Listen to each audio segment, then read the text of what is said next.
Hello friends, welcome to southern food Tamil. இன்னைக்கு நம்ம ரொம்பவே டேஸ்டி அண்ட் ஹெல்த்தியான முருங்கைக்காயை வச்சு சூப்பரான ஒரு தொக்கு ரெசிபி தான் எப்படி பண்றதுன்னு வாங்க பார்க்கலாம். இதுக்கு ஒரு பேனை சூடு பண்ணிட்டு அதில் 3 டேபிள் ஸ்பூன் எண்ணெய் சேர்த்துக்கலாம். எண்ணெய் சூடானதும் 1/2 டீஸ்பூன் கடுகு, 1/2 டீஸ்பூன் சீரகம், 1/4 டீஸ்பூன் உளுத்தம்பருப்பு இதெல்லாம் சேர்த்துட்டு நல்லா சிம்லேயே வச்சு இதை வறுபட விடுங்க. இப்போ இதில் 6லேருந்து 7 பல் பூண்டை இந்த மாதிரி நச்சு உள்ளே சேர்த்துருக்கேன்.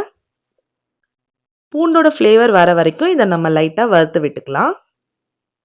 பூண்டு வதங்கினதும் இதில் ஒரு சின்ன சைஸ் வெங்காயத்தை பொடியாக நறுக்கி உள்ளே சேர்த்துக்கலாம். கூடவே 1/2 டீஸ்பூன் உப்பு சேர்க்கறதுனால வெங்காயம் சீக்கிரமாக வதங்கிடும். இப்போ இந்த வெங்காயம் நல்லா பொன்னிறமாக வர வரைக்கும் நம்ம வதக்கி விட்டுடலாம். வெங்காயம் நல்லா இந்த மாதிரி பொன்னிறமாக வந்ததும் இதில் 1/4 டீஸ்பூன் மஞ்சள் தூள், 1 teaspoon garam masala, 1 table spoon மிளகாய் தூள். உங்கள் காரத்துக்கு ஏற்ற மாதிரி மிளகாய் தூளோட அளவை சேர்த்துக்கோங்க. சேர்த்துட்டு இது இந்த எண்ணெயிலேயே ஒரு 2 நிமிஷம் இந்த மாதிரி நல்லா வதக்கி விடலாம். இப்போ இதில் நான் ஒரு முருங்கைக்காயை இந்த மாதிரி ஷேப்பில் கட் பண்ணி உள்ளே சேர்த்துக்கிறேன்.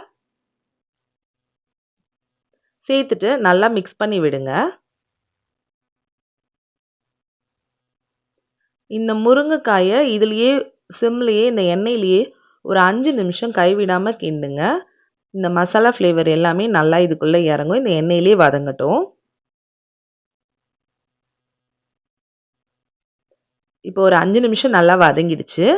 இது கூட ஒரு 1/2 கப் போல் நான் தண்ணி சேர்த்துக்கிறேன். நிறைய தண்ணி சேர்க்க வேண்டாம், ஏன்னா நம்ம இன்னைக்கு தொக்கு தான் பண்ண போகிறோம்.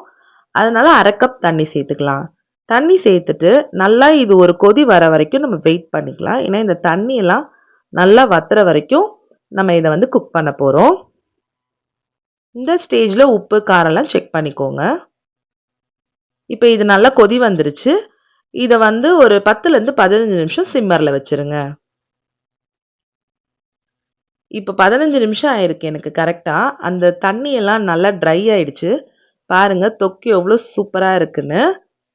முருங்கைக்காயும் நல்லா வெந்துடும் நம்ம 1/2 கப் தண்ணி சேர்க்கறதுனால. இப்போ கொத்தமல்லி இலையை தூவி ஒரு வாட்டி கிண்டி விட்டுட்டு ஃப்ளேமை ஆஃப் பண்ணிடலாம். ரொம்பவே சுவையான முருங்கைக்காய் தொக்கு சூப்பராக ரெடி ஆயிடுச்சு. இது ஒயிட் ரைஸ்க்கு, சாம்பார் சாதம், ரசம் சாதம் எல்லாத்துக்குமே ஒரு சூப்பரான காம்பினேஷனாக இருக்கும். கண்டிப்பாக நீங்களும் இதை வீட்டில் செஞ்சு பார்த்துட்டு எப்படி இருந்ததுன்னு கமெண்ட் பண்ணுங்கள்.